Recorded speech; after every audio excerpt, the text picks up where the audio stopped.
الشيطان الرجيم. بسم الله الرحمن الرحيم. ومن أحسن قولا ممن دعا إلى الله وعمل صالحا وقال إنني من المسلمين.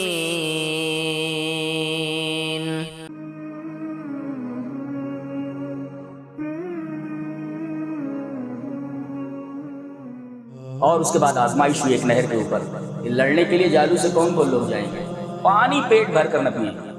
تو بعض لوگوں نے پانی پیا ہی نہیں، وہ اقوال ایمان میں سب سے زیادہ طاقت، اور کچھ لوگوں نے پی لیا چلو بھر پانی بس، اور بعض لوگوں نے پیٹ بھر کر پی لیا. تو پیٹ بھر کر جن لوگوں نے پی لیا قالوا لا طاقت لنا بجالوت، اب ہم جالوت اور اس کے لشکر سے نہیں لڑ سکتے. نقطہ کیا معلوم ہوا؟ بزدل لوگ کبھی بھی کوئی بڑا کام نہیں کر سکتے، بزدل لوگ کبھی بھی کوئی بڑا کام نہیں کر سکتے. السلام علیکم ورحمۃ اللہ وبرکاتہ. بسم اللہ الرحمن الرحیم.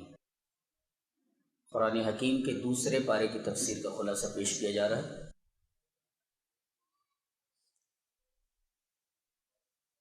کوئی شخص یہ کہے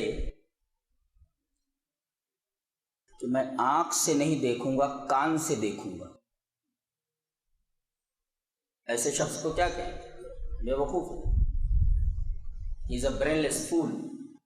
دماغ نہیں اسی پاگل آدمی. کیونکہ آنکھوں کا دائرہ کار الگ ہے اور کانوں کا دائرہ کار الگ ہے. دونوں کا اپنا الگ الگ ایریا آف فنکشن ہے. ایسے ہی کوئی کہے کہ شریعت کا یہ مسئلہ صحیح نہیں ہے تو وہ وہی حماقت کر رہا ہے جو کانوں سے دیکھنے کا معاملہ کر رہا ہے. کیونکہ عقل کا دائرہ کار الگ ہے، شریعت کا دائرہ کار الگ ہے.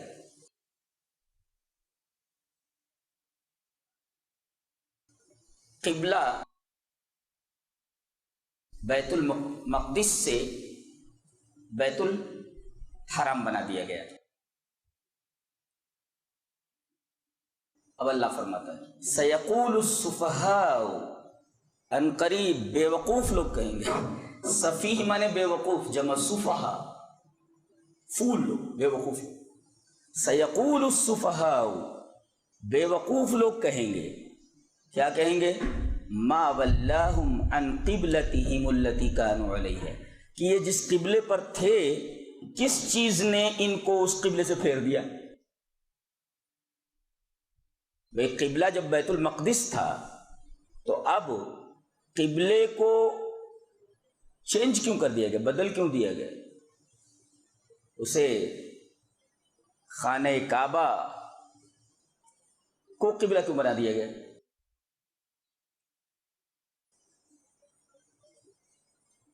صفحہ یہ سفیہ کی جمع ہے، اور عربی میں جمع کم سے کم 3 پر بولی جاتی ہے، اور یہاں بھی 3 ہی گروپ ہیں بے وقوفوں کے. کیا سسٹمیٹک کلام ہے. بے وقوفوں کے 3 گروہ ہیں، اس لیے سفیہ کی جمع صفحہ لائے گی اور جمع کم سے کم 3 پر بولا جاتا ہے. جمع کا اطلاق کم سے کم 3 پر ہوتا ہے. ایک ہے یہود کا گروہ، یہ بے وقوف لوگ. ایک ہے مشرکین کا گروہ، یہ بے وقوف لوگ ہیں. اور ایک ہے منافقین کا گروہ، یہ بے وقوف. مشرکین کیا کہتے تھے؟ ان قریب یرجع الی دینکم. محمد جو ہے صلی اللہ علیہ وسلم یہ اپنے اس فعل پر نادم ہو گئے ہیں، اور اب خانہ کعبہ کو انہوں نے قبلہ بنا لیا ہے. چلو یہاں تک تو آ گئے، اب تمہارے آبا و اجداد کے دین میں بھی آ جائیں گے، نو پرابلم، کوئی پریشانی نہیں ہے. ان قریب محمد تمہارے دین میں آ جائیں گے. یہ کن لوگوں نے کہا؟ مشرکین نے کہا کہ قبلہ اس وجہ سے بدلا گیا ہے کہ محمد اپنے آبا و اجداد کے دین پر آنے والے. یہودیوں نے کیا کہا کہ التبس علیہ امرہ وتحیر، یہ کنفیوژن میں ہے، ادھر جائیں کہ ادھر جائیں. ان کا معاملہ ملتبس ہو گیا ہے، کنفیوژن میں ہے یہ، اور حیرانی میں، سرگشتگی میں، ادھر جائیں کہ ادھر جائیں. یہ اعتراض یہودیوں کا تھا. تیسرا اعتراض منافقین کا، استہزاء اور سخریہ اور مذاق کے طور پر انہوں نے کہا ما واللہ من قبلتہم التی کانوا علیہا، قبلے سے ادھر سے ادھر کیوں پھر گئے. یہ ہے استہزاء کا انداز. شریعت میں مذاق حرام ہے، مزاح جائز ہے. مذاق اور مزاح میں فرق ہے.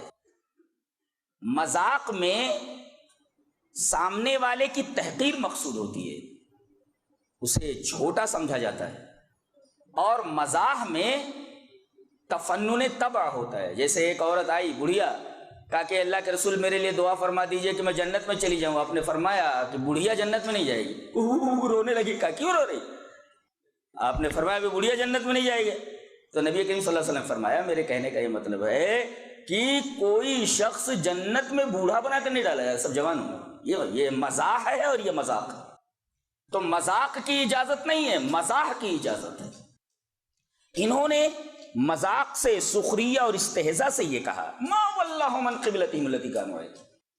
تو پہلے تو اللہ تبارک و تعالی نے بہت ان شارٹ ایک جملے میں اس کا جواب دے دیا. کیا؟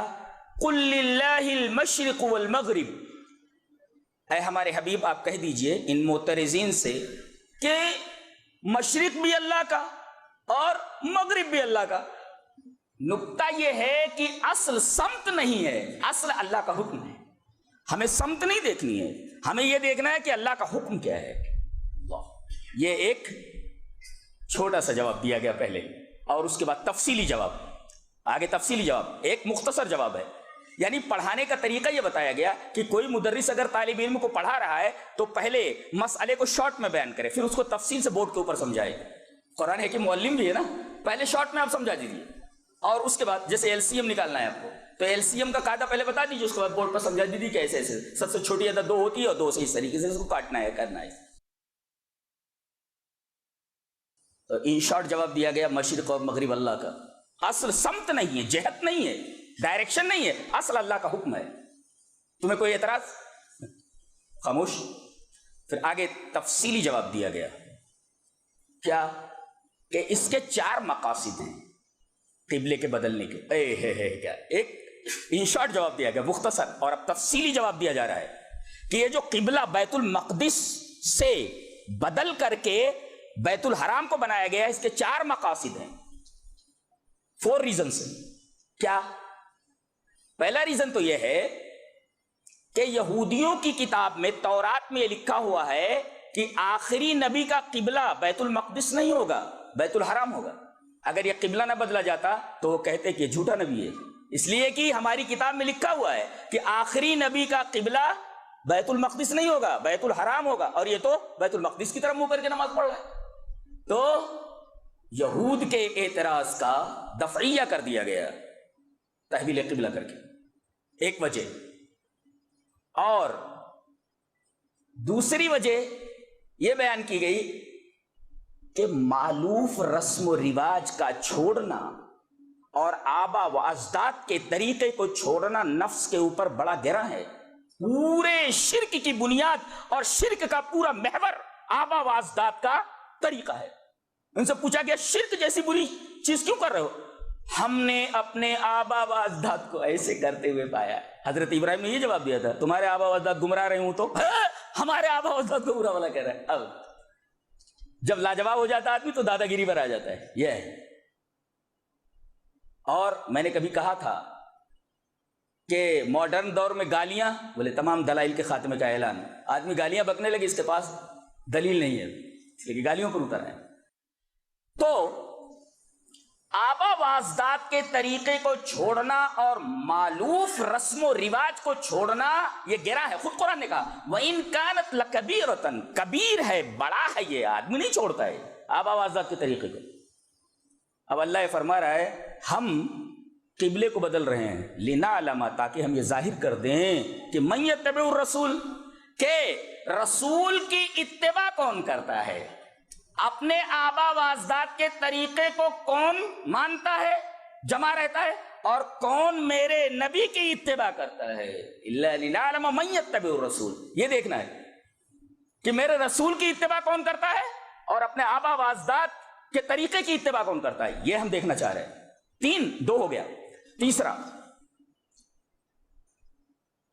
آپ حضرت ابراہیم علیہ السلام کے بیٹے ہیں روحانی، اور امام الموحدین حضرت خلیل اللہ سے بڑا گہرا ربط ہے نبی کریم صلی اللہ علیہ وسلم کا، تو آپ کی نگاہیں بار بار آسمان کی طرف جاتی ہیں۔ اللہ نے وہ نقل فرمایا، قد نرى تقلب وجهك في السماء، ہم دیکھ رہے ہیں کہ آپ کی نگاہیں بار بار آسمان کی طرف اٹھ رہی ہیں، یعنی آپ کی تمنا یہ ہے کہ قبلہ خانہ ابراہیمی بنا دیا جائے، ابراہیم علیہ السلام نے جو گھر بنایا وہ بنا دیا جائے، تو ہم آپ کی خواہش کے احترام میں ہم قبلہ بیت الحرم کو بنا دے رہے ہیں۔ تو یہ 3 چیزیں ہوئی، پہلے کہ تورات میں لکھا ہوا ہے کہ آخری نبی کا قبلہ بیت الحرام ہوگا، دوسرے تاکہ ہم جان لیں کہ آبا و اجداد کے طریقے پر کون چلتا ہے اور میرے نبی کی اتباع کون کرتا ہے، اور تیسرے اے ہمارے حبیب، ہم آپ کی تمنا اور آپ کی خواہش کا احترام کر رہے ہیں، آپ کی نگاہیں بار بار اٹھ رہی ہیں نا، قبلہ بدل دیتے ہیں۔ اللہ، اس سے اللہ تبارک و تعالیٰ کی محبت اپنے نبی کے تئیں معلوم ہوتی، کتنی محبت کرتا ہے۔ نگاہ بار بار اٹھا رہے ہیں آپ، ہم دیکھ رہے ہیں، اللہ فرما رہے ہیں قد نرى، ہم دیکھ رہے ہیں تقلب وجهك في السماء، آپ کا چہرہ بار بار آسمان کی طرف اٹھتا ہے، تو آپ کے خواہش اور تمنا کے احترام میں ہم قبلہ بدل دے رہے ہیں، جو قبلہ آپ چاہتے ہیں۔ اور چوتھا جواب، وَكَذَلِكَ جَعَلْنَاكُمْ أُمَّةً وَسَطًا، یہ امت محمد صلی اللہ علیہ وسلم کے بیچ کی امت ہے، لہذا قبلہ ایسی جگہ ہونا چاہیے جو دنیا کا بیچ ہو اور کعبہ دنیا کے بیچ میں ہے۔ وَكَذَلِكَ جَعَلْنَاكُمْ أُمَّةً وَسَطًا، یہ تحویل قبلہ کی 4 حکمتیں اور 4 وجوہ بیان کیے گئے، یہ 4 وجہیں ہیں، اس وجہ سے ہم نے قبلہ کو بیت المقدس نہ بنا کر کے بیت الحرام بنا دیا۔ پھر 3 مرتبہ کہا گیا اپنے چہرے کو آپ بیت الحرام کی طرف پھیر لیجئے، فَوَلِّ وَجْهَكَ شَطْرَ الْمَسْجِدِ الْحَرَامِ، فَوَلِّ وَجْهَكَ شَطْرَهُ، فَوَلِّ وَجْهَكَ شَطْرَ الْمَسْجِدِ الْحَرَامِ، 3 مرتبہ کہا گیا۔ کیوں 3 مرتبہ کیوں؟ 3 مرتبہ کہنے کا مطلب یہ ہے کہ یہ حکم آپ حرم میں داخل ہو گئے تب بھی آپ کے لیے، آپ اگر ادھر کھڑے ہوئے ہیں تو ادھر منہ کر کے نماز پڑھیں گے، ادھر جو آدمی کھڑا ہوا ہے وہ بھی قبلے کی طرف منہ کر کے، خانہ کعبہ کی طرف منہ کر کے نماز پڑھے گا، ادھر جو کھڑا ہوا ہے، ادھر جو موجود ہے یہ ادھر منہ کرے گا، یہ ادھر جو کھڑا ہوا ہے ادھر منہ کرے گا۔ گویا کہ حرم کے اندر جو آدمی داخل ہو گیا وہ خانہ کعبہ ہی کو قبلہ بنائے گا، تو پہلا حکم ان لوگوں کے لیے ہے جو بیت الحرام میں داخل ہو گئے۔ اچھا، دوسری مرتبہ جو خانہ کعبہ کے باہر ہیں، مکہ میں ہیں، وہ بھی اسی طرح منہ کر کے نماز پڑھیں گے، اور تیسرے پوری دنیا والے جہاں بھی ہیں وہ اسی کی طرف منہ کر کے نماز پڑھیں گے۔ اس وجہ سے 3 مرتبہ کہا گیا 3 لوگوں کے لیے، جو خانہ کعبہ میں داخل ہیں، جو مکہ میں ہیں، اور جو مکہ کے باہر پوری دنیا میں۔ اس وجہ سے 3 مرتبہ کہا گیا اپنا چہرہ آپ بیت الحرام کی طرف پھیر لیجئے، اپنا چہرہ بیت الحرام کی طرف پھیر لیجئے، اپنا چہرہ بیت الحرام۔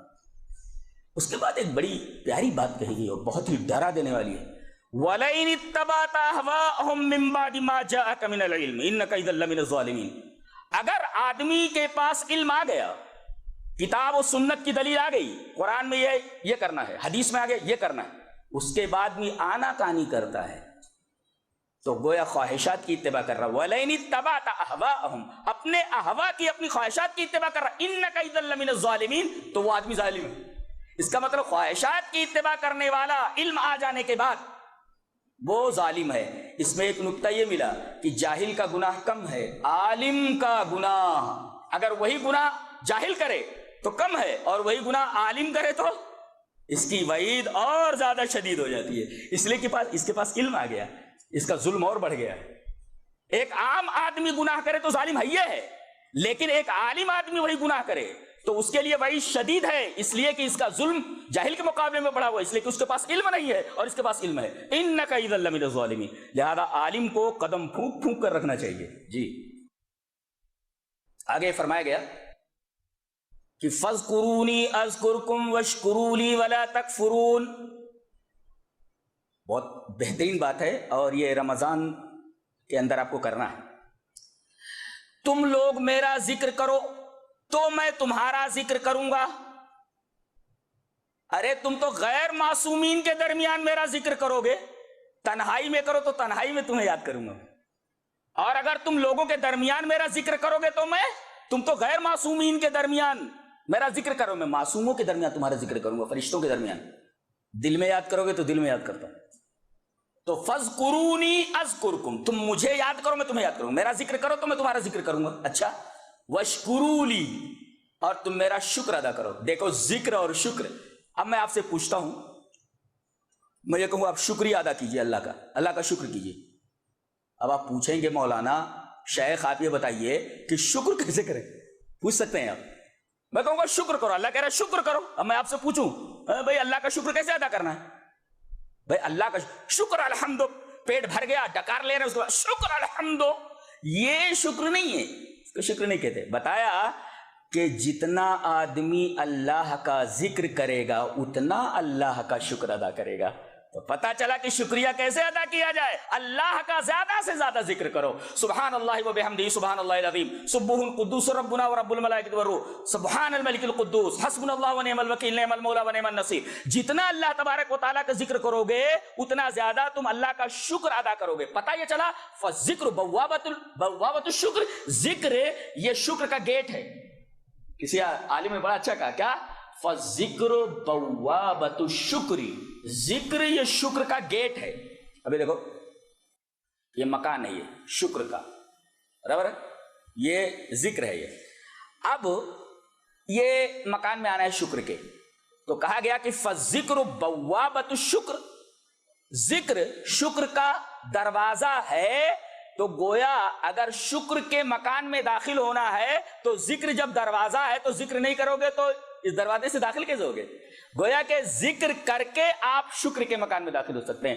فالذکر بوابۃ الشکر، جتنا آپ ذکر کرو گے اتنا زیادہ آپ شکر کے مکان میں آگے چلتے چلے جائیں گے۔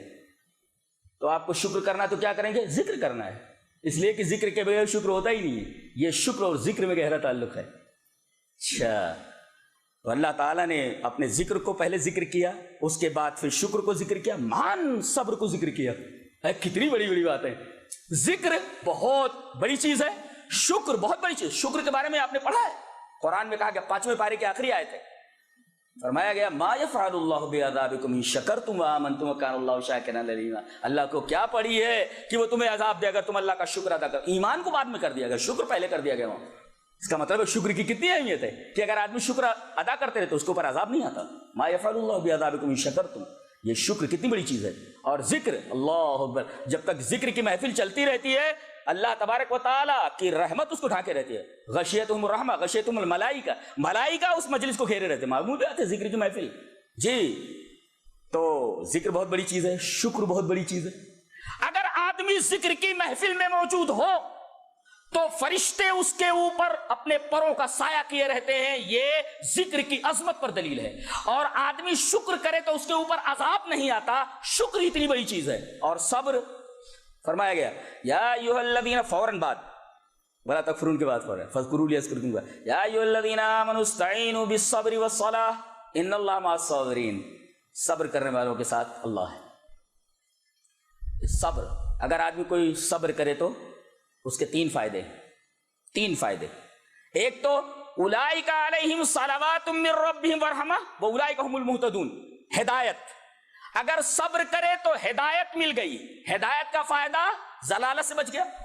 اچھا، ورحمہ، اور رحمت مل گئی، رحمت اگر مل گئی تو عذاب سے بچ گیا۔ اگر ہدایت مل گئی تو ضلالت سے بچ گیا، رحمت مل گئی تو اللہ کے عذاب سے بچ گیا، نجات پا گیا۔ اور اگر صلوات مل گئی، صلوات، تو بالکل اللہ کے قریب ہو گیا، نالو منزلۃ القرب، اللہ کی نزدیکی پا گیا. صلوات کا مطلب سمجھا دوں تب سمجھ میں آئے گا کہ قریبی کا کیا مطلب ہے. صلات کا مطلب ہے بچہ سو رہا ہے یا بچہ رو رہا ہے. بچہ رو رہا ہے تو ماں کیا کرتی ہے, دودھ کی بوتل لا کر کے, جو دودھ نہیں پلاتی ہیں اپنے بدن کا, تو وہ نپل اس کے منہ میں ڈال دیتی ہے لا کر کے, وہ پلاسٹک کا. اب وہ دودھ پی رہا ہے, یہ ہے رحمت, یہ ہے رحمت. اچھا, اور اس کے بعد کیا کرتی ہے کہ اسے پیار سے اٹھا کر کے اپنے سینے سے لگا کر دودھ پلاتی. اب دیکھیں یہاں دو چیزیں ہیں, ایک تو رحمت ہے کہ بچے کا پیٹ بھر جائے, اور دوسرے اس نے اپنے سینے سے لگا لیا. جب سینے سے لگا لیا تو اس سے زیادہ قریبی اور کیا چیز ہو سکتی ہے, قریب اور کیا چیز ہو سکتی ہے. اس کا مطلب یہ ہوا کہ اللہ اس کے اوپر رحم بھی کر رہا ہے اور اسے اپنے قریب کر لیا ہے, جس طرح ماں اپنے بچے کو اپنے سینے سے لگا لیتی ہے. تو صلات کے اندر دو چیزیں ہیں, ایک تو رحمت اور دوسرے شفقت. تو شفقت پلس رحمت از اکول ٹو صلات. اور ایک صلات نہیں بلکہ صلوات ہے. کتنی محبتیں اور کتنی رحمتیں اللہ نچھاور کر رہا ہے. نہیں سمجھ میں آیا؟ صلوات کے اندر دو چیزیں ہیں, ایک تو ہے بچے کو بھئی بوتل سے دودھ پلا دیا جائے, بھوکا ہے, یہ تو رحمت ہے. لیکن اسے قریب کر لیا جائے, اپنے سینے سے لگا لیا جائے, تو یہ رحمت بھی ہے اور قربت بھی ہے. تو اولئک علیہم صلوات کا مطلب یہ ہوا کہ اللہ رحمت بھی کر رہا ہے اور تمہیں اپنے قریب بھی کر رہا ہے. تو تین چیزیں ہوئی, ہدایت مل گئی, وہ اولئک هم المہتدون, تو ہدایت مل گئی تو ضلالت سے بچ گیا, اور رحمت مل گئی تو عذاب سے بچ گیا, اور صلات مل گئی تو اللہ تبارک و تعالی کی نزدیکی مل گئی, جس طرح ماں اپنے بچے کو اپنے سینے سے لگا کر قریب کر لیتی. انڈرسٹینڈ, سمجھے؟ یہ ہے قرآن حکیم. صبر کرنا چاہیے, مصیبت آئے تو.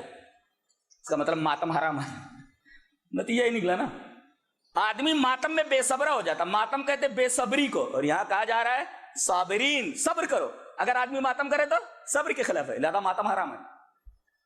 ایک مسئلہ معلوم ہوا. اچھا, آگے فرما گیا وَلَا تَقُولُوا لِمَنْ يُقْتَلُ فِي سَبِيلِ اللَّهِ أَمْوَاتٌ, جو اللہ کے راہ میں مارے گئے انہیں مردہ مت کہو, مردہ مت کہو, بلکہ وہ زندہ ہیں. اچھا, کیسے زندہ ہیں وہ معلوم ہے, وَلَكِنْ لَا تَشْعُرُونَ. وہ زندگی دنیاوی زندگی نہیں ہے, اتنا تو ہے. اس لیے کہ اگر دنیاوی زندگی ہوتی تو انہیں مٹی کے نیچے دفن کیوں کیا جاتا, مٹی کے حوالے کیوں کیا جاتا. امام مالک رحمۃ اللہ علیہ نے عبد الرحمن بن صاحب سے روایت کیا ہے کہ بدر کے احد میں میدان احد میں دو صحابی جو تھے, کئی لوگ 70 کے قریب مارے گئے تھے, جس میں سے دو عمر ابن جموح لنگڑے صحابی تھے وہ, اور ایک ہیں عبداللہ ابن جبیر. تو دونوں کو ایک ہی قبر میں دفن کر دیا گیا تھا. کن کو؟ عمر ابن جموح رضی اللہ تعالیٰ عنہ کو اور حضرت عبداللہ ابن جبیر کو, دونوں کو ایک ہی قبر میں دفن کر دیا گیا تھا. دونوں شہید تھے, دونوں مارے گئے تھے اس میں. بہت دنوں کے بعد سیلاب آیا مدینہ میں, تو دونوں کی قبر کھل گئی, دونوں کی لاشیں دکھ رہی تھی, اور ایسا لگتا تھا جیسے ابھی دفن کیا گیا. اللہ, کیسے اللہ کے پیارے بندے ہوتے, مٹی نہیں کھاتی ان کے بدن کو. ایسا لگتا تھا جیسے عمر ابن جموح اور حضرت عبداللہ ابن جبیر دونوں کو ابھی دفن کیا گیا ہو, اور یہ بہت عرصے بعد کی بات ہے یہ. تو پھر ان کی لاش کو وہاں سے اٹھا کر کے نکال کر کے قبر کو کھودا گیا اور نکال کر کے دوسری جگہ دفن کیا گیا. مسئلہ یہ معلوم ہوا کہ اگر ضرورت پڑے, ضرورت کے وقت مردے کو اس کی قبر سے نکال کر دوسری جگہ دفن کرنا جائز ہے. اسی طریقے سے اگر پوسٹ مارٹم کی اگر شک ہو کہ آدمی مارا نہیں مارا گیا ہے, تو پوسٹ مارٹم کے لیے آدمی کو اس کی قبر سے نکالا جا سکتا ہے. ضرورت کے وقت مردے کو اس کی قبر سے نکالا جا سکتا ہے. یہ مسئلہ بھی معلوم ہوا.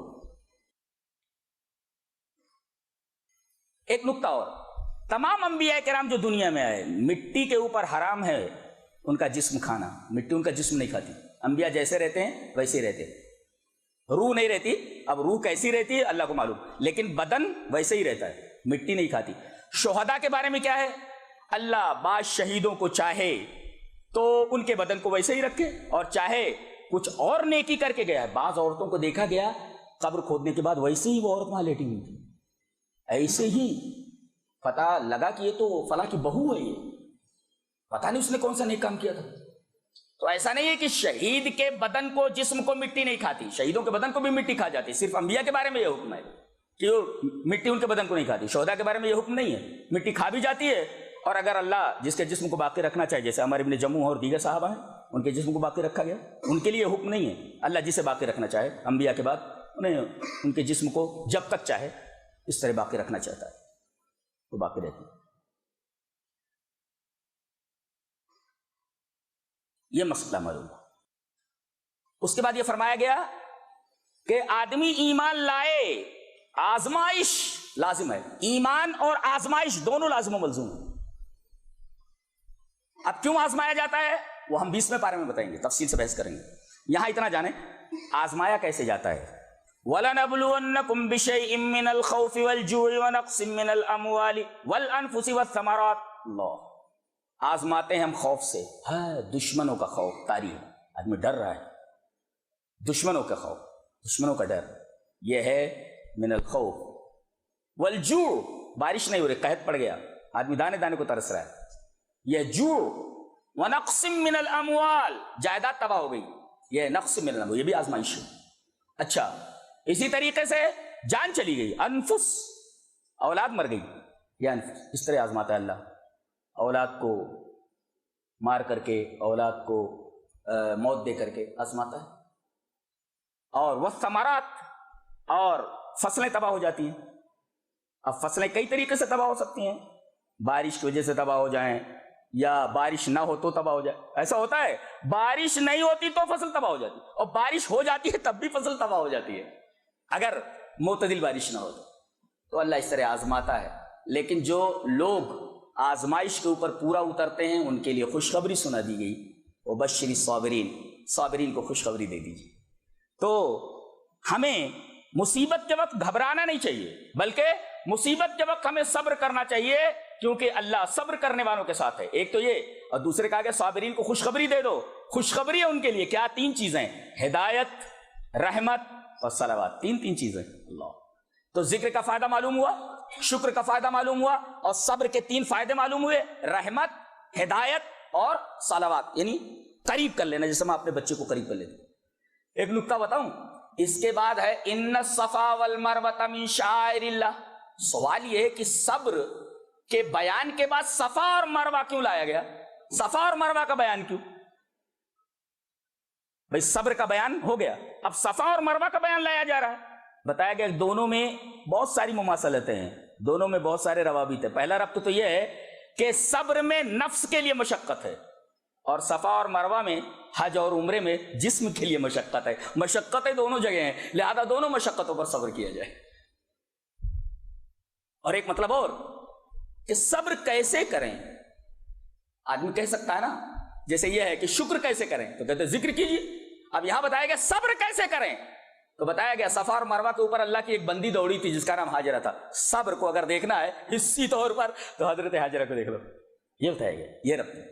اگلی آیت جس پر ہم بحث کرنا چاہتے ہیں وہ یہ ہے، ان الذین یکتمون ما انزلنا من البینات والہدی. علم کو چھپانا نہیں چاہیے، جتنا علم معلوم ہو شریعت کا اسے پہنچا دینا چاہیے. اب میں ایک حدیث بیان کر دوں، اس کے بعد اس کے اوپر بحث کرتا ہوں. ابو ایوب انصاری رضی اللہ تعالیٰ عنہ، میزبان رسول، پہلے جو میزبان بنے اور نبی جن کے مہمان بنے وہ یہی ہیں، حضرت ابو ایوب انصاری. قسطنطنیہ کی جنگ میں شہید ہوئے ابو ایوب انصاری. یزید اس لشکر کے کمانڈر ان چیف تھے. ابو ایوب انصاری یہ روایت کرتے ہیں کہ ان کے انتقال کا وقت جب قریب آیا تو بہت سارے لوگ ان کے قریب آئے، بیٹھے.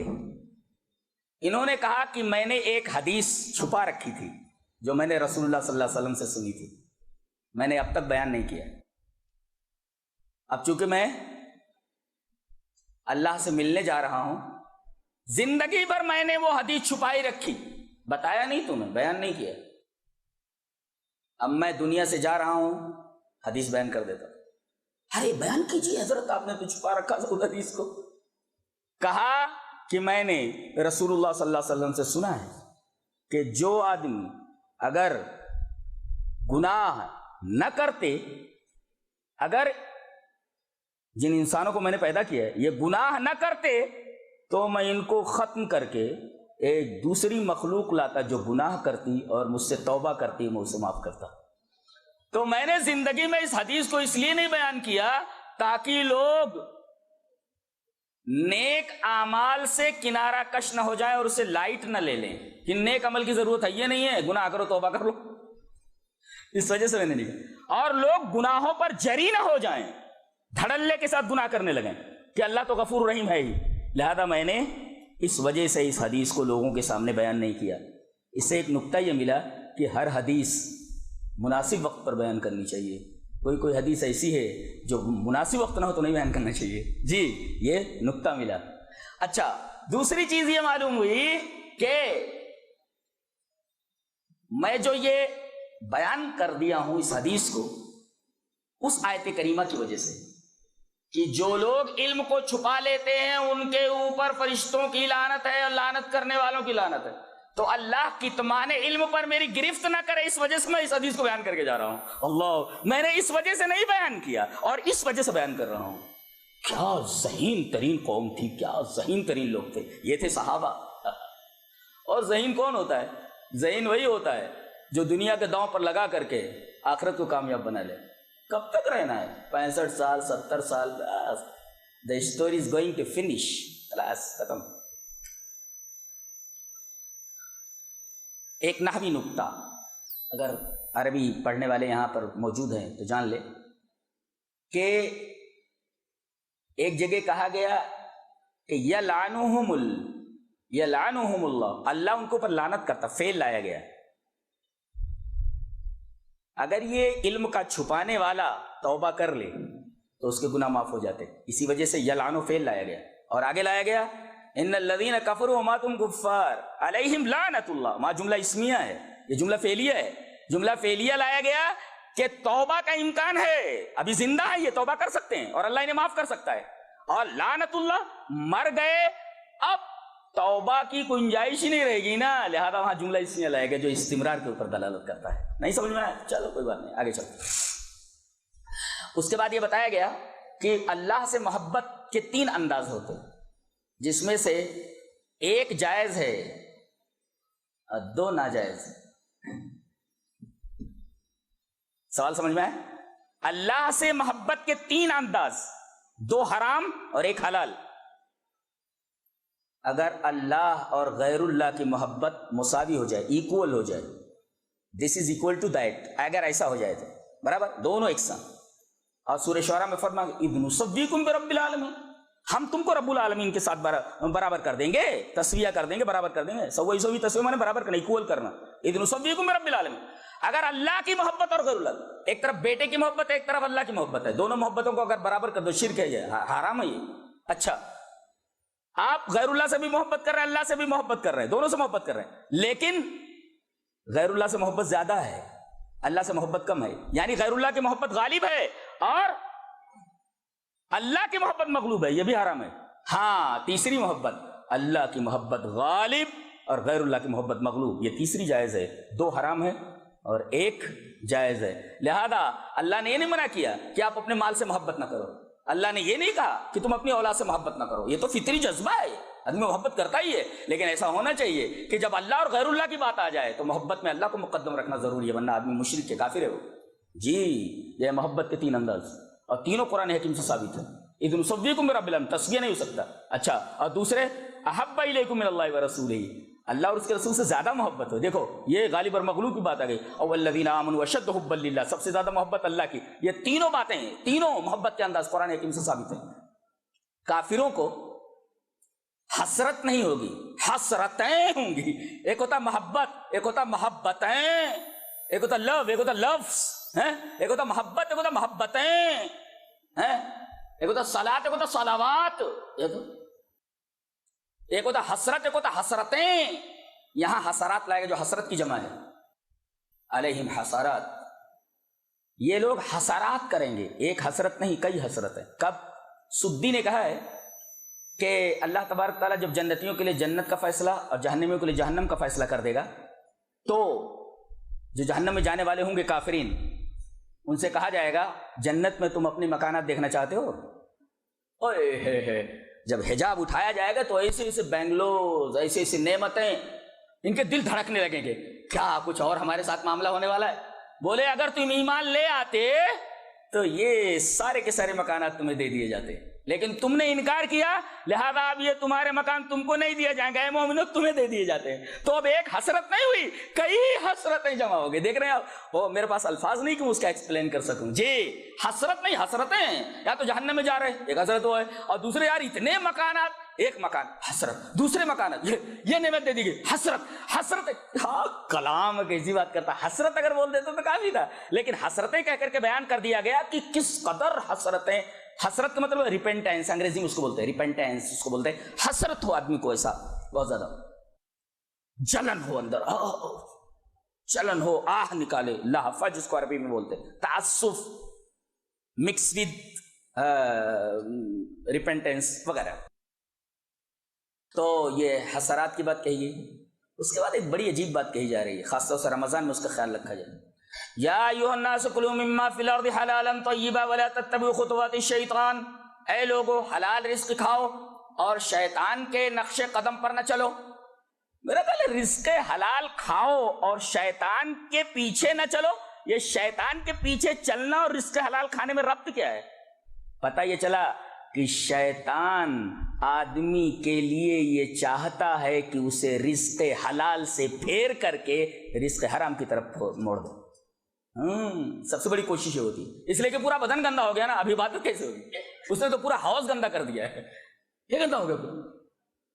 تو ولا تتبعوا خطوات الشیطان کہا رزق حلال کے بعد، اس لیے کہ شیطان یہ چاہتا ہے کہ آدمی رزق حلال سے پھر جائے اور رزق حرام کے راستے پر چل پڑے، یہ شیطان کی سب سے بڑی کوشش ہوتی ہے۔ اچھا، خطوتن کہتے ہیں مسافتن یسیرہ، ایک قدم، بس ایک قدم، اس کو کہتے ہیں مسافتن یسیرہ، اس کو کہتے ہیں خطوہ۔ اب یہاں کا خطوات جمع لائیے، جمع لائے گے، کیا مطلب؟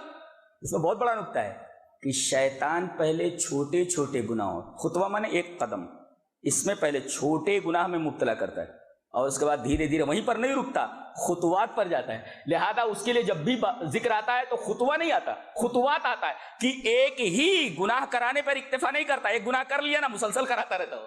کیا انداز ہے بیان کرنے کا، اور عربی زبان بھی کتنی پیاری، اللہ! میں تو تفسیر کے طالب علم ہوں، میں تو حیران ہو جاتا ہوں کہ کیا انداز ہے کلام کرنے کا، اور کیا تکلم کا انداز ہے، اسٹائل ہے بولنے کی۔ سچ مچ عرش والا ایسے ہی کلام کر سکتا ہے، ایسے ہی کلام کرتا ہے۔ تو یا ایھا الناس کلوا مما فی الارض حلالا طیبا ولا تتبعوا خطوات الشیطان۔ اچھا، اس کے بعد پھر رزق حلال کی بات کہیے، یا اب ایمان والوں کو مخاطب کیا گیا، یہاں تمام لوگوں کو اور پھر ایمان والوں کو بطور خاص، کہ یہ حکم تو عام تھا تمام لوگ متنبہ ہو جائیں کہ شیطان رزق حلال کے راستے سے پھیر کر کے رزق حرام کے راستے پر ڈال دیتا ہے، اور اب مومنوں کو خاص طور سے خطاب کر کے یہ کہا جا رہا ہے کہ خصوصی طور پر انہیں تنبہ ہو، خصوصی طور پر وہ متنبہ ہو جائیں۔ کیا؟ یا ایھا الذین آمنوا کلوا من طیبات ما رزقناکم، جو پاک روزی دی ہے وہ کھاؤ، اور واشکروا للہ، اللہ کا شکر ادا کرو۔ وہ روزی ملے تو شکریہ ضروری ہے، برابر۔ ان کنتم ایاہ تعبدون، اگر تم توحید والے ہو تو اس کا مطلب ہے اگر روزی حلال کی نہیں ہے تو اس کی توحید گڑبڑ ہے۔ اللہ تعالیٰ نے رزق حلال کو توحید کے ساتھ جوڑ دیا ہے، یہ رزق حلال کی اہمیت کی دلیل ہے کہ آدمی اگر رزق حلال نہیں کھاتا تو اس کی توحید گڑبڑ ہے، اپنی توحید کے اوپر نظر ثانی کرے، توحید گڑبڑ ہے اس کے بعد فرمایا گیا کہ حج کے معلوم مہینے، مہینے کون کون سے؟ شوال 1، دوسرے ذیقعدہ اور ذی الحجہ کے 10 دن، یہی یہ ہے آپ کے حج کے مہینے۔ الحج اشہر معلومات، ایک مفسر نے اتنا حسین تبصرہ کیا ہے، طبیعت پھڑک اٹھی۔ ارے بھائی، آپ حج کریں گے، عمرہ کریں گے، تو حج اور عمرہ کے اندر کچھ شرطیں ہیں، اگر ان شرطوں کو آپ پورا کرتے تب حج اور عمرہ ہوگا۔ آپ کوئی فسق نہیں کر سکتے، آپ فلا رفث، کوئی گناہ نہیں کر سکتے، آپ زنا ہے اور کوئی چیز ہے وغیرہ وغیرہ، نہ جھگڑا کر سکتے ہیں آپ، تین چیزیں لائیے، فلا رفسا ولا فسوقا ولا جدال، یہ تین چیزیں مفسر تفسیرہ کرتا ہے کہ یہ تینوں صفتیں، یہ تینوں چیزیں یہ جامع ہیں حج کے اندر تمام محرمات کی، جتنی بھی حرام چیزیں ہیں وہ ان تینوں چیزوں کے درمیان آ جاتی ہیں، یہ قرآن حکیم کی فصاحت ہے۔ اب پوچھا جائے حج کے اندر کون کون سی چیزیں حرام ہیں، رفس نہ ہو، فسوق نہ ہو، جدال نہ ہو، تمام حرام چیزیں انہی تینوں کے درمیان آ جائیں گی، ان تینوں چیزوں میں سے کسی ایک چیز کے اندر۔ یہ ہے قرآن حکیم کے ادب کا اور اس کے اعلیٰ اسلوب کا انداز بیان۔ حج سن 9 ہجری میں فرض ہوا، نبی کریم صلی اللہ علیہ وسلم نے زندگی میں 4 عمرے کیے اور 1 حج کیا۔ عمرے کا ثواب کیا، اجر کیا ہے؟ العمرۃ الی العمرۃ کفارۃ لما بینہما، ایک عمرے سے لے کر کے دوسرے عمرے تک کے درمیان تمام گناہوں کا کفارہ ہو جاتا ہے، عمرے کی یہ فضیلت ہے۔ اور حج کی الحج المبرور لیس لہ جزاء الا الجنہ، اگر حج مقبول ہو گیا تو اس کا بدلہ جنت کے سوا کچھ نہیں، بہت بڑی چیز ہے حج اور عمرہ۔ آدمی کو نفلی بھی کرنا چاہیے اور فرض بھی۔ حج فرض ہے اور عمرہ سنت ہے۔ عمرہ کیسے کریں گے اس کا اندازہ، جیسے آپ داخل ہوئے خانہ کعبہ میں، داخل ہو گیا، یہ آ گیا، اب آپ وضو کریں گے، وضو کرنے کے بعد آپ خانہ کعبہ کا طواف کریں گے، کیسے؟ حجر اسود شروع کریں گے، یہ رہا حجر اسود، وضو بنا کر کے آ گئے، یہ حجر اسود، یہاں سے آپ شروع کریں گے، 3 شوط میں ذرا سینہ نکال کر کے رمل کریں گے آپ، 3 شوط تک چکر کر لینا، تو 3 میں سینہ نکال کر آپ چلیں گے، اور ہر مرتبہ یہیں سے شروع کریں گے، اور چلتے چلتے رکن یمانی کا استلام کریں گے، رکن شامی کا نہیں، رکن یمانی کا استلام، اس لیے کہ معاویہ کر رہے تھے، اب حضرت ابن عباس نے ٹوک دیا تھا کہ رکن شامی کا استلام نہیں ہے، رکن یمانی کا ہے، تو حجر اسود کو بوسہ دیں یا استلام کر لیں اور رکن یمانی کا استلام کریں، اور اس کے بعد آپ صحیح بین صفا والمروہ کریں اور بال اتار دیں۔ یہ ہے عمرے کا طریقہ، آسان سا، باقی اور تفصیل جاننا چاہیں تو آپ کتابوں میں پڑھیں۔ پہلے کیا ہوتا تھا، لوگ حج کرنے کے لیے جاتے تو توشہ نہیں لے جاتے تھے، وہ کہہ رہے تھے ہم تقوی والے ہیں، اتنا متقی ہیں ہم کہ ہمیں توشے ووشے کی ضرورت نہیں، اور وہاں جاتے تو بھیک مانگتے تھے، یہ بھیک مانگنا کون سا تقوی ہے؟ یہاں سے جا رہے ہو، کہہ رہے ہو کہ ہم متقی ہیں، ہم کو توشے کی ضرورت نہیں ہے، وہاں جا کر بھیک مانگ رہے ہو، پیٹ تو بھرنا ہی ہے، بھیک مانگ رہا ہے وہاں۔ حکم دیا گیا وَتَزَوَّدُوا فَإِنَّ خَيْرَ الزَّادِ التَّقْوَىٰ، یہاں اللہ تبارک و تعالیٰ نے توشہ اور تقوی دونوں کو جمع کیا ہے۔ آہا کیا بات ہے، آدمی جب سفر کرتا ہے تو توشہ لے کر کے چلتا ہے۔ آپ کو یہاں سے بمبئی کا سفر کرنا ہو تو آپ اگر کھانا نہ لیں تب بھی آپ کو پیسہ تو لینا، وہ بھی توشہ ہی ہے، پیسے کے ذریعے آپ کھانا خرید لیں گے، تو توشہ لے کر چلیں گے آپ، اس لیے کہ لا يصل المسافر الى المنزل بغیر زاد، بغیر توشے کے آدمی، بغیر توشے کے مسافر منزل پر نہیں پہنچ سکتا۔ تو آپ جب دنیاوی سفر کرتے ہیں تو آپ حسی زاد یعنی جسے آپ دیکھ سکیں دنیاوی، وہ آپ توشہ لے کر کے جاتے ہیں۔ ایسے ہی آدمی دار آخرت میں جنت میں نہیں پہنچ سکتا جب تک کہ تقوی کا توشہ نہ لے۔ تو تقوی ایک توشہ ہے، وہ دار آخرت کے سفر کے لیے ہے، اور یہ کھانے والی چیز کھینچ والا معاملہ یہ دنیا کا معاملہ ہے، یہ آپ لے کر ساتھ میں چلیے۔ تو کھینچ جو دنیا کی ہے وہ آپ لے کر ساتھ میں چلیں گے، اور اگر آپ کو آخرت کا سفر کرنا ہے تو اس میں توشہ کیا ہوگا؟ تقوی۔ یہاں کھانے پینے کی چیزیں توشہ ہوں گی، اور وہاں دار آخرت کا سفر اگر ہے تو تقوی آپ کا توشہ ہوگا۔ تو ایک گویا کی ایک ہے زاد حسی کھانا وغیرہ لے چلنا، یہ دنیا کے سفر کے لیے، ایک زاد معنوی، زاد روحانی، وہ تقوی کے سفر کے مسافر کے لیے ہے۔ اس کے بعد اللہ نے فرمایا کہ ایک آدمی یا اسی طریقے کے اسی قبیل کے کچھ لوگ ہیں کہ وہ جب پلٹتے ہیں کہیں کسی مجلس سے، وَإِذَا تَوَلَّى سَعَىٰ فِي الْأَرْضِ، زمین میں فساد کرتے ہیں، اور وَيُهْلِكُ الْحَرْثَ وَالنَّسْلَ، نسل کو ہلاک کر دیتے ہیں وغیرہ وغیرہ۔ وَاللَّهُ لَا يُحِبُّ الْفَسَادِ، اللہ فساد کو پسند نہیں کرتا، اور ہمارا منہج ہے یہ مسلمانوں کا کیا۔ اور اس آیت کریمہ کی روشنی میں یہ بیان کر دوں کہ اہل حدیث یا مسلمان کوئی بھی ہو، وہ اپنے دیش میں کسی بھی قسم کے فساد کو، ٹیررزم کو قطعاً پسند نہیں کرتا، اور نہ اس کی تائید کرتا ہے، اس لیے کہ اللہ کو جو چیز ناپسند ہو ہم اسے پسند کیسے کر سکتے ہیں؟ اللہ کو فساد ناپسند ہے، واللہ لا یحب الفساد، اللہ فساد نہیں پسند کرتا، تو ہم کیسے پسند کر سکتے ہیں؟ تو اگر ہمارے دیش کے اندر سے کوئی فساد کرتا ہے تو اس فساد کو ہم پسند نہیں کرتے اور اس کی پرزور مذمت کرتے ہیں، کنڈیم کرتے ہیں اس کو۔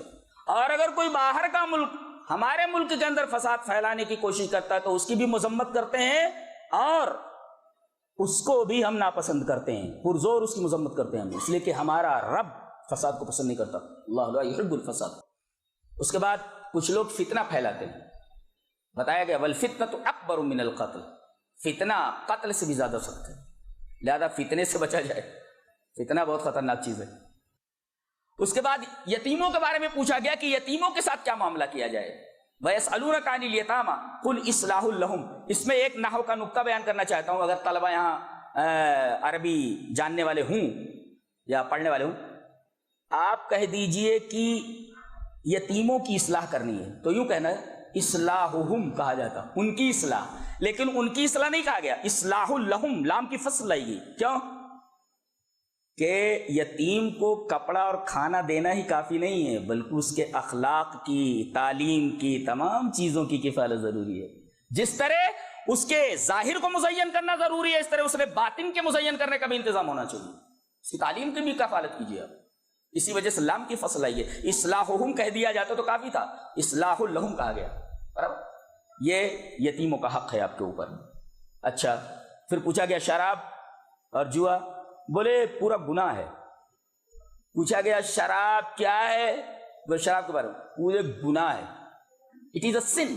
بس یہ نہیں بتایا گیا کہ یہ پینے سے ایسا ہوتا ہے، ایسے کرنے سے ایسا ہوتا ہے، یہ کرنے سے ایسا ہوتا ہے، جیسے ہمارے اطباء بتاتے ہیں یا مولوی اس کی شرح کرتا ہے۔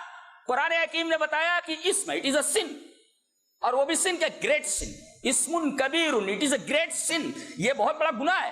اچھا، یہ بہت بڑا گناہ کہہ کر کے کیا بتایا گیا؟ بولے اتنی بڑی مصیبت ہے یہ کہ تمام گناہوں کو کھینچ کر اپنے پاؤں کے قریب لے آتی ہے۔ وہ آگے میں 7ویں پارے میں بتاؤں گا کہ یہ شراب جو ہے یہ تمام گناہوں کو کیسے کھینچ کر کے اپنے پاس لے آتی ہے۔ یہ چمبک ہے، وہ کیا بولتے ہیں، تمام لوہے ادھر ادھر ہوں، چمبک لگا دو وہاں پر مقناطیس، تو تمام لوہوں کو اپنے پاس کھینچ لیتا ہے۔ ایسے یہ چمبک ہے، یہ بہت خطرناک، ام الخبائث کہا گیا اس کو۔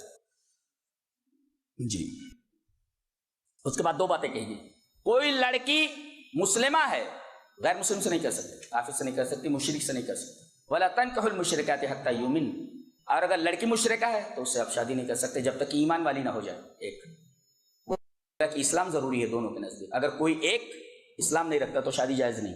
وَلَا تَنْكِحُوا الْمُشْرِكَاتِ، مشرکہ لڑکیوں سے، عورتوں سے شادی نہ کرو جب تک کہ وہ ایمان والی نہ ہو جائیں، ایک۔ اور لڑکا بھی ایسی، آگے یہاں تنکہو کہا گیا، آگے ولا تنکہو ہے، نہ کہا ینکہو اور ان کہا ینکہو، نہ نکاح کرو تم مشرکین سے۔ کیا مطلب؟ ایک ہے نکاح کرنا، ایک ہے نکاح کرانا۔ نکاح کون کراتا ہے؟ ولی کراتا ہے نا۔ اس میں بتایا گیا کہ لڑکی بغیر ولی کے خود بخود شادی نہیں کر سکتی، یہ ضروری، لہذا وہاں تنکہو کہا گیا، یہاں تنکہو ہے، یعنی تم خود شادی کر سکتے ہو، تمہیں اجازت ہے، لیکن لڑکی کرانا ہے تو بغیر ولی کے نہیں، لہذا یہاں تنکہو لایا گیا، ولا تنکہو۔ اس کے بعد حیض کا بیان ہے، کہا گیا کہ حالت حیض میں مقاربت نہیں کرنی چاہیے، اطباء نے لکھا، قرآن حکیم نے اس کی وجہ بتائی، اذن تکلیف ہے، یہ عورت کو تو تکلیف ہے، یہ ہے مرد کو بھی تکلیف ہو سکتی ہے، ہو جاتی ہے، ایک۔ اور اطباء نے یہ لکھا ہے کہ اگر حالت حیض کے اندر مقاربت کرنے کی وجہ سے بچہ رہ گیا تو پیدا ہوگا تو اسے جزام ہو جاتا ہے، کوڑ کا مرض ہو جاتا ہے اس کو، یہ اطباء نے لکھا ہے، قرآن حکیم نے ازا کہہ کر کے چھوڑ دیا اس کو، جی یہ اطباء کا تبصرہ ہے۔ اس کے بعد فرمایا گیا ان اللہ یحب التوابین ویحب المتطہرین۔ نکتہ بتاتا ہوں، اللہ توبہ کرنے والوں کو پسند کرتا ہے، توبہ کرنے والوں کو نہیں، بار بار توبہ کرنے والوں۔ ایک ہے تائب، ایک ہے تواب، ایک ہے غافر، ایک ہے غفار، برابر؟ تو تواب کا مطلب بار بار توبہ کرنے والا، اس کا مطلب انسان سے اگر ایک مرتبہ گناہ ہو جانے کے بعد توبہ کر لے اللہ معاف کر دیتا ہے، لیکن پھر گناہ ہو جائے پھر توبہ کر لیتا، پھر معاف کر دیتا اللہ۔ تیسری مرتبہ پھر اگر گناہ ہو جاتا ہے اس سے، ایک ہے گناہ کرنا اور ایک ہے گناہ ہو جانا، دونوں میں فرق ہے، اس فرق کو ملحوظ رکھا جائے۔ گناہ کرنا یہ توبہ کے ساتھ مذاق ہے، اور گناہ ہو جانا اگر آدمی توبہ کر لیتا معاف ہو جاتا ہے۔ فرق سمجھ میں آیا؟ گناہ کرنے میں اور گناہ ہو جانے میں۔ ایک ہے بتقاضۂ بشریت، آدمی سے ایک مرتبہ گناہ ہو گیا، 2 مرتبہ، 4 مرتبہ، 10 مرتبہ، 20 مرتبہ، اور ایک آدمی اسی کو دھندا بنا لے گناہ کو، تو یہ ہے گناہوں پر اصرار۔ ولم یسروا، چوتھے پارے میں بیان کروں گا، گناہ پر اصرار ہوتا ہے، اور ایک ہے گناہ ہو جانا، وہ میں نے یسروا سے استدلال کیا ہے۔ ایک ہے گناہ ہو جانا اور ایک ہے گناہ کرنا، دونوں میں فرق ہے۔ شیطان سے گناہ کیسا ہوا؟ اصرار کے ساتھ ہوا، وہ کر رہا ہے، اور حضرت آدم سے ہو گیا، دونوں میں فرق سمجھ میں آیا؟ وہ ابھی ڈٹا ہوا ہے، کون؟ شیطان، اس کو کہتے ہیں اصرار کرنا۔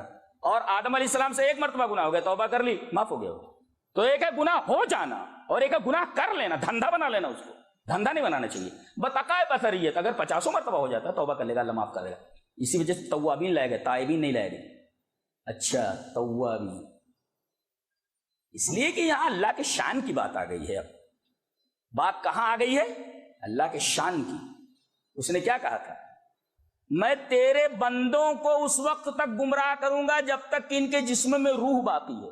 اچھا، تو اللہ نے کہا میری عزت اور میرے جلال، اس نے یہی کہا تھا تیرے عزت اور تیرے جلال کی قسم۔ کون؟ شیطان بولا تھا۔ اللہ، اسے اللہ کی عزت معلوم ہے، اسے اللہ کا جلال معلوم ہے، لیکن شیطانیت دیکھو، بدماشی اسی کو بولتے ہیں نا، اسی کو بدماشی بولتے ہیں، سب کچھ جانتے ہوئے بھی گندگی کھانا ہو۔ یہ تو کہا تیرے عزت اور جلال کی قسم، میں تیرے بندوں کو اس وقت تک گمراہ کروں گا جب تک کہ ان کی روح ان کے بدن میں ہے۔ اللہ نے فرمایا میری عزت اور میرے جلال کی قسم، جب تک وہ مجھ سے توبہ کرتے رہے گا، مرتے دم تک معاف کرتا رہوں گا۔ لے، میرے شان کی بات آ گئی ہے، میرے شان کی بات آ گئی ہے، جی میری شان کی بات آ گئی۔ اسی وجہ توابین کہا گیا، بار بار اگر توبہ کرتا تو توبہ قبول کرتا ہوں، توابین کی توبہ کو قبول کر لیتا ہوں، تائبین کی تو کرتا ہی ہوں۔ اچھا، وہ یحب المتطہرین، پاکی لایا گیا اور توبہ لایا گیا۔ توبہ اور پاکی دونوں میں کیا ربط ہے؟ پاکی سے بدن صاف ہو جاتا ہے اور توبہ سے گناہ صاف ہو جاتا ہے۔ ایک باطن کو صاف کرتا ہے توبہ، اور پانی ایک طہارت بدن کو صاف کرتی ہے۔ تو طہارت کی 2 قسمیں ہیں، ایک اندر کی طہارت، ایک ہے باہر کی طہارت۔ تو باہر کی طہارت پانی سے ہو جاتی ہے اور اندر کی طہارت توبہ سے ہوتی ہے۔ اسی وجہ سے اللہ تعالیٰ نے طہر، پاکی کو اور توبہ کو ایک ساتھ ذکر فرمایا، ان اللہ یحب التوابین ویحب المتطہرین۔ اور الطہر، طہران، طہر کی 2 قسمیں ہوتی ہیں، ایک ظاہر پانی سے صاف ہو جاتا ہے اور ایک اندر توبہ سے صاف ہو جاتا ہے۔ لہذا اگر گناہ ہو جائے، اگر کپڑا گندا ہو جائے تو پانی سے صاف کر لو، اور اگر دل گندا ہو جائے تو توبہ سے صاف کر لو۔ اسی وجہ سے اللہ تبارک و تعالیٰ نے کہا ان اللہ یحب التوابین۔ کیا بات ہے، کیسی بات کرتا ہے ہمارا رب، کیا پیاری پیاری باتیں کرتا ہے۔ سبحان من ھذا کلام، پاک ہے وہ جس کا یہ کلام۔ اس کے بعد طلاق کی بحث ہے۔ طلاق کی 3 قسمیں ہیں، طلاق احسن، طلاق حسن، طلاق بدعی۔ ایک ہے سب سے اچھی طلاق، ایک ہے اس سے کم اچھی طلاق، اور تیسرے ایک بدعتی طلاق۔ طلاق احسن کا مطلب یہ ہے یہ مہینہ ہے، پاک ہے، اور ایک طلاق دے دی، چھوڑ دی، 3 مہینہ گزر گیا، آپ کی نکاح سے نکل گئی۔ طلاق بائنہ بولتے اس کو، ایک ہی طلاق دے دیا آپ نے، بس نکل گئی، 3 حیض گزر گیا، نکاح آپ کے نکاح سے نکل گئی، طلاق بائنہ۔ اب اگر آپ اس لڑکی کو لانا ہے تو دوسری مرتبہ نکاح کر لو اس کے، نئی مہر اور نیا نکاح لے آؤ اس کو۔ ایسے 2 طلاق تو آپ کے پاس ہے نا، اب اگر پھر اس کو 2 طلاق دے دیے پھر اب نہیں لوٹا سکتے اس کو۔ تو طلاق احسن کس کو کہتے ہیں؟ جس مہینے میں وہ پاک ہو، طلاق دے دیے اور اس کے بعد عدت گزر گئی، آپ اس کو نکاح جدید کے ساتھ اور نئی مہر کے ساتھ لا سکتے ہیں۔ اچھا، طلاق حسن، یہ مہینہ آیا پاک ہوئی، طلاق دے دی، دوسرا مہینہ آیا پاک ہوئی، طلاق دے دی، اور تیسرا آیا اس میں آپ نے پاکی میں طلاق دی۔ طلاق مغلظہ ہے، جب تک یہ کسی دوسرے آدمی سے خود شادی نہیں کرتی اور وہ اپنی مرضی سے چھوڑ نہیں دیتا، جس کو حلال شرعیہ کہتے ہیں، شوہر اول کے لیے حلال نہیں ہوتی، یہ طلاق مغلظہ ہے۔ پہلی طلاق طلاق حسن بائن ہے، اور یہ طلاق طلاق مغلظہ ہے۔ اور تیسری طلاق طلاق بدعی ہے، حالت حیض میں طلاق دینا، طلاق نہیں ہوتی، طلاق بدعی ہے۔ اسی طریقے سے ایک مجلس کے اندر 3 نہیں ہزاروں طلاق دے دے، طلاق نہیں ہوتی، ایک ہی طلاق ہے وہ۔ اور اسی طریقے سے ایک مرتبہ بول دے میں تجھے 3 طلاق دیتا ہوں ایک ہی کلمے میں، اور ایک ہے میں تجھے طلاق دیا، میں نے تجھے طلاق دیا، میں نے تجھے طلاق دے دیا، کلمات متعددہ کے ساتھ یا کلمہ واحدہ کے ساتھ ایک ہی طلاق ہوتی ہے۔ تو طلاق احسن، طلاق حسن اور طلاق بدعی، اچھی طریقے سے اس کو سمجھ لیا جائے۔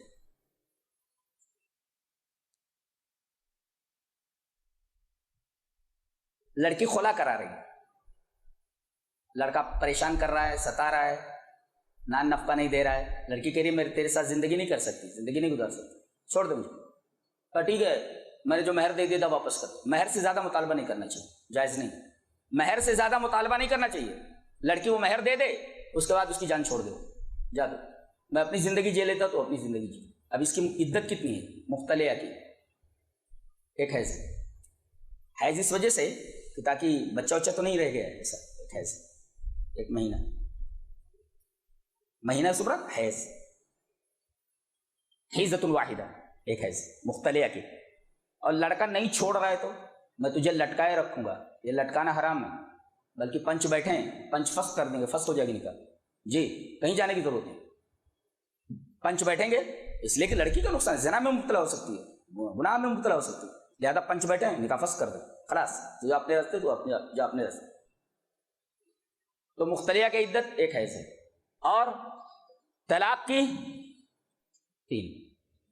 3 حیض، اور جس کو حیض آتا ہی نہیں، بچی ہے 3 مہینہ، 3 مہینہ، ایسے ہی بڈھی جو ایسا ہو گئی، ایسا مطلب ایسے میں مایوس 3 مہینہ۔ اسی طریقے سے متوفی عنہا زوجہا، جس عورت کا شوہر مر گیا ہو، 4 مہینہ 10 دن، 4 مہینہ 10 دن، یہ سب عدتیں بتائی گئی اس میں۔ مہر، یہ ایک لڑکے کی ایک لڑکے سے شادی ہو گئی، لڑکا لڑکی، نکاح پڑھایا گیا کس وقت؟ 50,000 مہر ہے، متعین کر دیا 50,000۔ اب لڑکی لڑکا مل لیے، ملنے کے بعد طلاق ہو رہی، تو کتنا دینا؟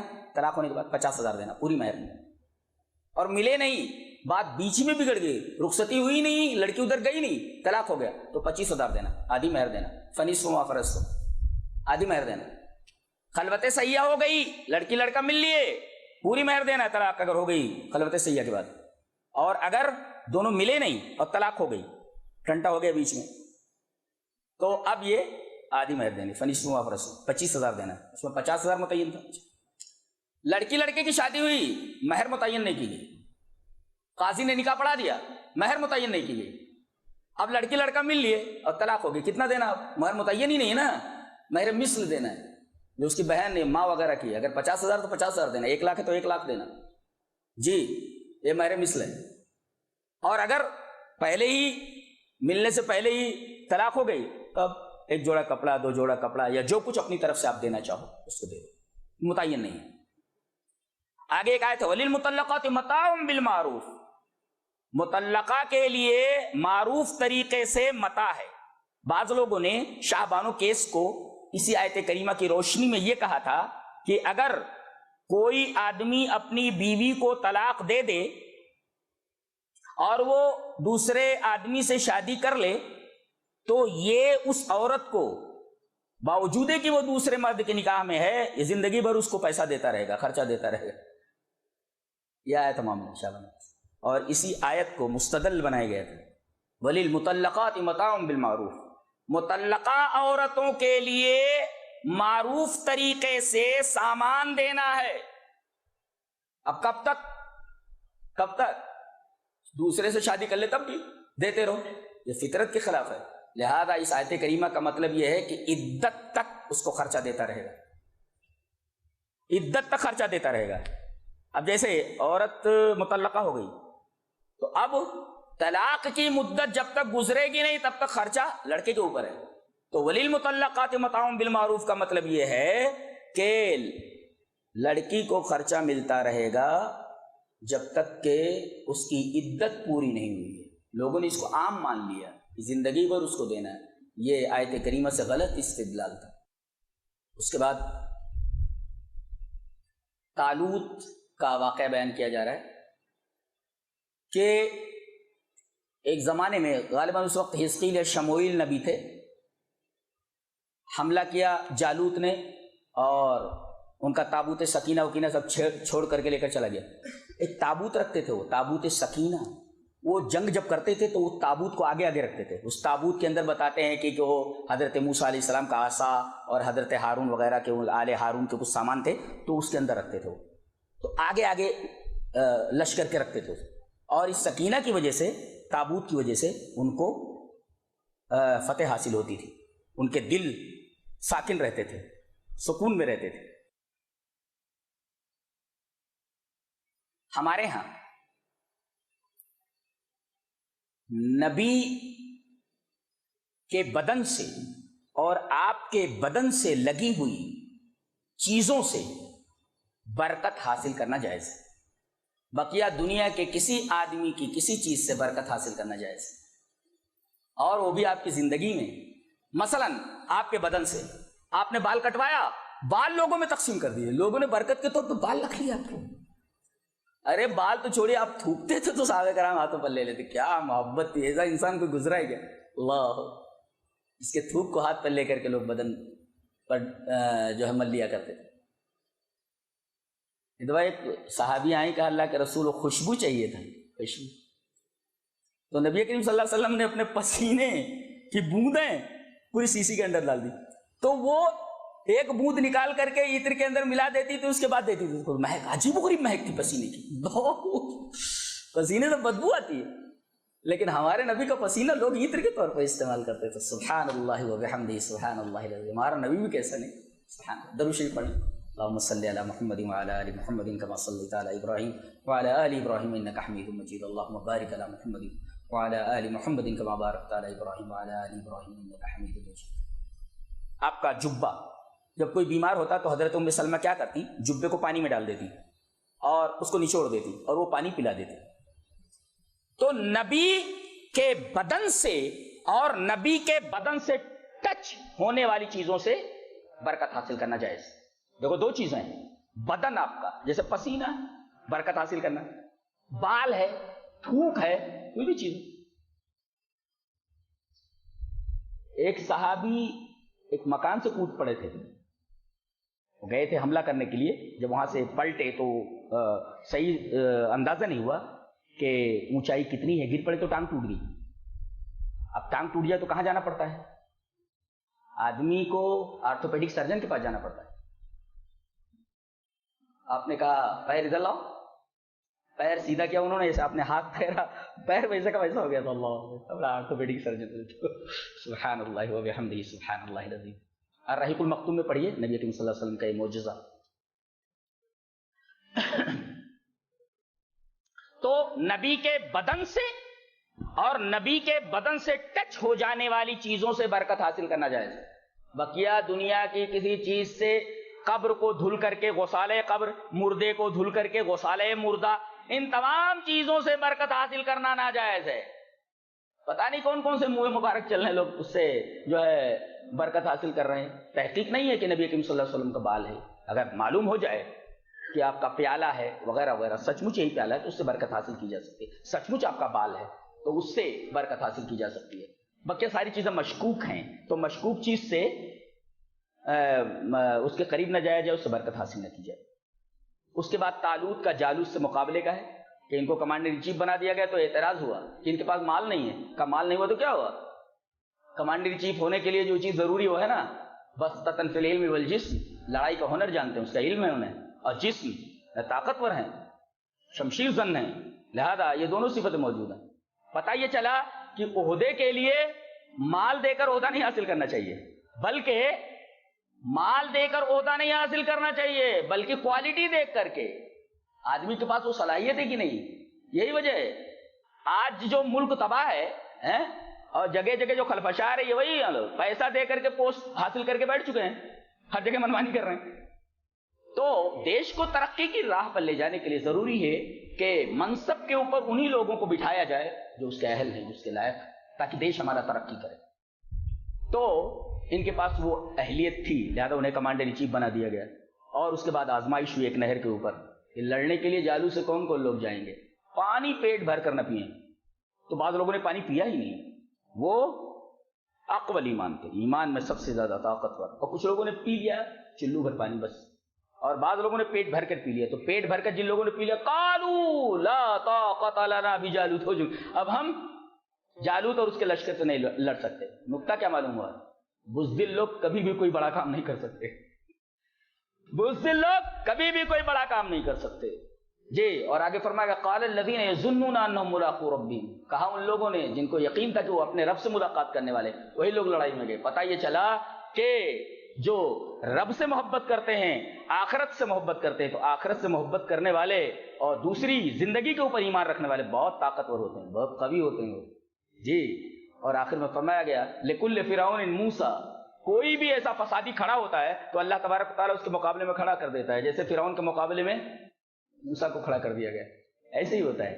وَلَوْلَا دَفْعُ اللَّهِ النَّاسَ بَعْضَهُم بِبَعْضٍ لَفَسَدَتِ الْأَرْضُ، اگر ایسا نہ ہو تو کائنات کا نظام خراب ہو جائے. اسی وجہ سے مفسدین کی کوئی جماعت اٹھتی ہے تو مصلحین کی جماعت کو کھڑا کر دیا جاتا ہے تاکہ ان کا قلع کما کر دیں. اس کے بعد یہ فرمایا گیا تلک آیات اللہ نتلوها علیک بالحق، اے ہمارے حبیب یہ ہماری آیات ہیں جو ہم آپ کو تلاوت کر کے بتا رہے ہیں. انک لمن المرسلین، آپ صرف رسول ہیں. ہاں، آپ خدا نہیں ہو سکتے، آپ معبود نہیں ہو سکتے. آپ یہ نہیں کہ آپ محمد ہیں آپ خدا ہیں، ایسا کچھ نہیں. انک لمن المرسلین، یقیناً آپ مرسلین میں سے، جیسے تمام رسول تھے ویسے آپ بھی ایک رسول ہیں. یہ رہا دوسرے پارے کا خلاصہ. اللہ ہمیں نیک عمل اور اچھی سمجھ کی توفیق عطا فرمائے. وآخر دعوانا ان الحمد للہ رب العالمین.